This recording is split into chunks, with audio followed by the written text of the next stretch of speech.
My God, I hate drugs.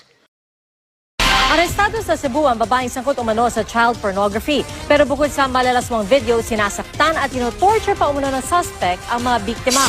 Nakatutok si Victoria Tula.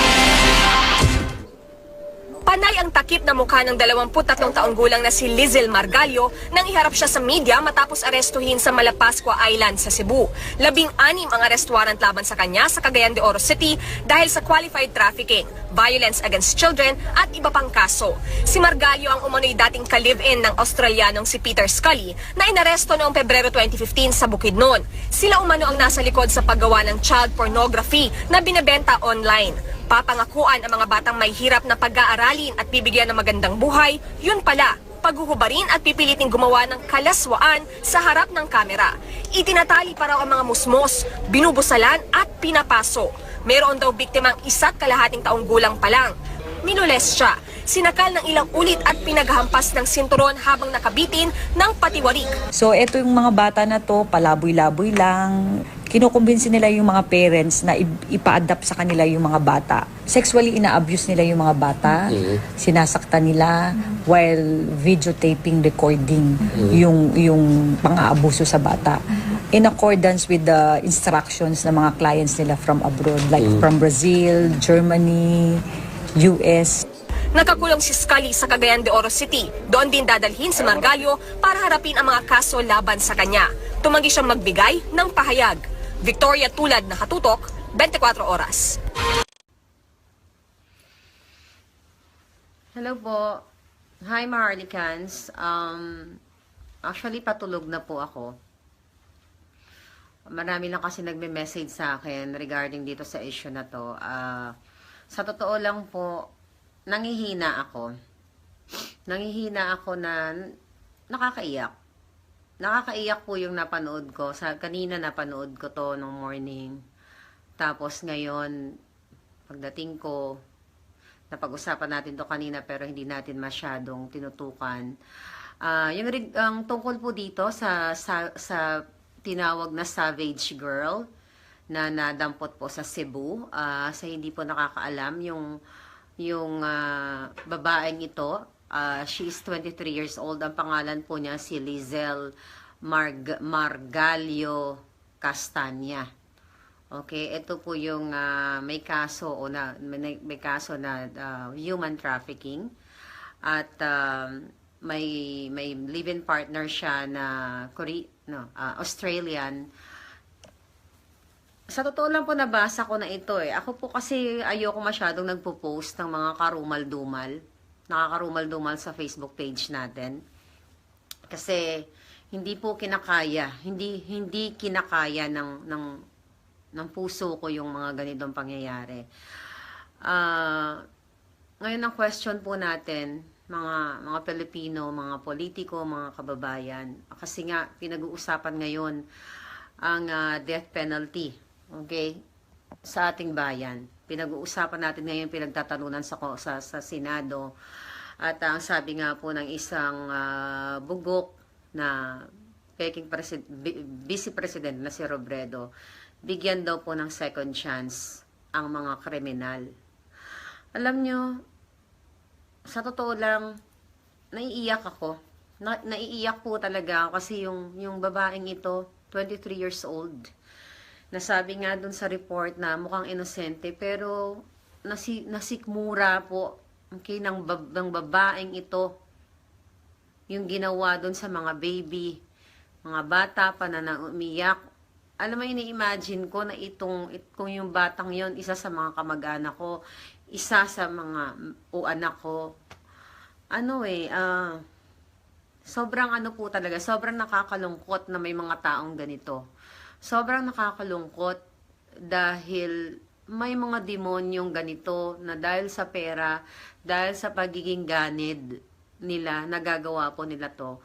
Ngayon, ano po ang koneksyon ng death penalty dito? Okay, sa ating, saka sa mga politiko natin.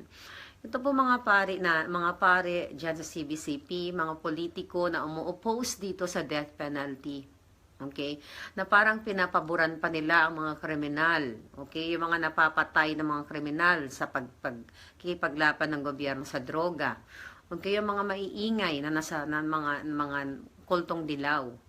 Para po bang importante pa yung buhay ng mga putang inang mga kriminal na to, mga putang inang mga rapist na ito, mga hayop na itong babaeng ito, lalo na ito, na sa ganyang edad, naaatim na yung ganito. I mean, mas importante pa yung mga hayop na ito dito sa mga kultong dilaw, dito sa mga politiko na mga demonyo, sa mga pare na nagpapanggap na tagapagtanggol ng ating mga mamamayan. Pero mas pinagtatanggol po nila itong mga kriminal na ito. Imagine, isang naturingang abogada na si Robredo, bibigyan ng second chance ang mga ito. Kung pwede nga lang, ako na ang sisentensya sa babaeng to, ako na po ang sisentensya sa kanya.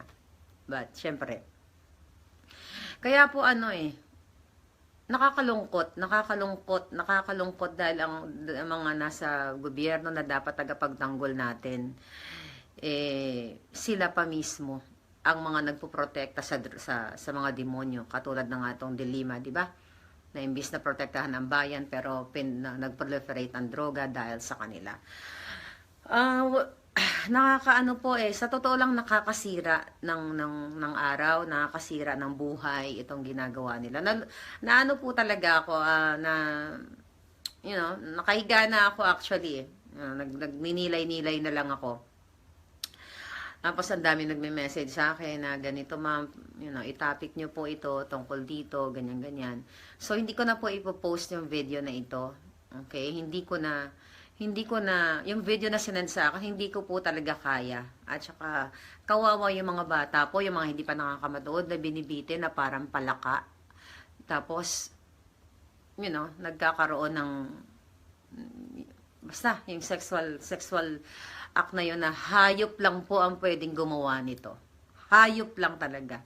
Demonyo lang po talaga ang kayang gumawa nito. Meron po ako mga nababasa about masochism or masochismo. May mga demonyo po talagang tao na nag-i-enjoy sa mga ganito. Okay, may mga demonyo talaga. Kung sila lang, wag na nilang idamay yung mga bata. Tumambling sila, itali nila mga sarili nila. Kung yun ang satisfaction nila, wala akong pakialam. Pero ito po mga bata na baby pay, nakakaawa po talaga, nakakalungkot talaga. Umiiyak yung bata, nalulungkot. Imagine kung anak mo to. So again, yun lang po siguro. Demonyo lang talaga ang pwedeng gumawa nito. Nakakalungkot. Kasi, again, sana po talaga yung death penalty, sana yung mga nasa Senado dyan. Gamitin nyo naman ang puso at utak ninyo. Okay? Hindi lang protektahan ang kriminal. Dapat mawala na ito mga ito. Hindi man maubos lahat, pero bitayin na. Yung mga plunderer dyan sa gobyerno na sumusuporta sa mga ganitong kademonyoan. Dapat nga kayo inuuna At saka itong hayop na ito, dapat mabitay ito sa harap ng publiko nang hindi na putularan. Hindi lang itong babaeng ito. Marami pa. Okay, marami pa mga demonyo sa bayan natin na dapat talaga binibigyan ng sample para naman matakot. Okay? Matakot itong mga susunod na mga incoming, okay, na criminal na gagawa pa. Matakot sila na pwede pala silang mabitay, pwede silang mapatay. Kaya kayo dyan na mga pari kayo, na mga madre kayo, may puso ba kayo, may utak kayo, dakdak kayo ng dakdak, pero itong mga importanteng issue, hindi nyo tinututukan ng pansin, hindi nyo sinusuportahan. Pilit nyo tinitira ang gobyerno, puro na lang si Pangulong Duterte ang tinitira ninyo, imbes na itong ganitong issue ang dapat tinututukan ninyo. Dapat pinapatay talaga itong mga hayop na ito. Dapat po, hindi lang talaga, dapat lahat ng klase ng pag-execute sa mga ito ginagawa. Sa totoo, nakakapanghina po talaga. Nakakapanghina itong kaso ng babaeng ito. But yun lang, Maharlikans. Again, ang pinaka-topic natin, CBCP, mga pari, mga madre, punyeta kayo. Okay, mga punyeta kayo. Mas pinoprotektahan nyo ang buhay ng kriminal kaysa sa buhay ng mga bata, buhay ng mga inaabuso, buhay ng mga ginagahasa, buhay ng mga pinapatay ng mga inosente. Mas gusto nyo pang ipagtanggol yan. Ikaw, punyeta kang Leni Robredo ka. Ang kapal ng mukha o mas gusto mong bigyan ng second chance ang mga putang ina katulad mo, okay, na mga hayop na ito. Mas gusto nyong bigyan ng second chance. May ma-oppose nyo lang yung gobyerno, makontra nyo lang yung gobyerno. Lahat kayo dyan, sobra ang kahayupan ninyo.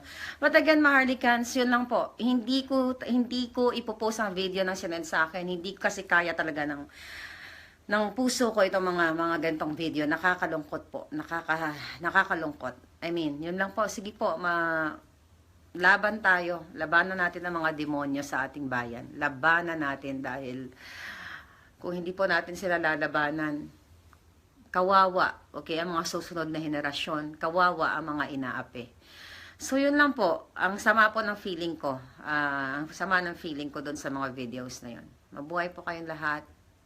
At samahan niyo po ako. Samahan din lang po ako. Samahan niyo lahat ng mga nakikipaglaban sa ating bayan. So, mabuhay po kayong lahat. At God bless. God bless us all. God bless Philippines. Mabuhay kayong lahat.